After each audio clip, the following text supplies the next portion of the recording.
без път и без посока. Сърцето ми ранено, душата самотна. В отчаяние виках, без надежда и глас, но Ти ме чу, Господи, и дойде при нас. Когато бях изгубен, Ти ме намери, с любов ме прегърна, сълзите изтри. Господ ме намери в тъмнина и в скръб, изведе ме в светлина, даде ми нов път.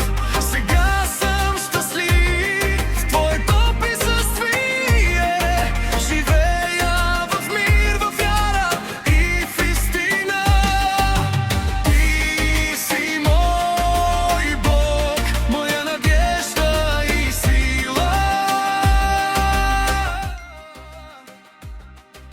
В Твоята любов душата ми оживя.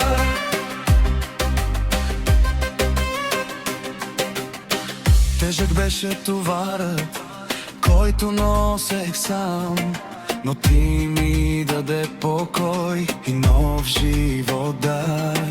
Сега пея с радост и чисто сърце за Твоята милост, за Твоето лице.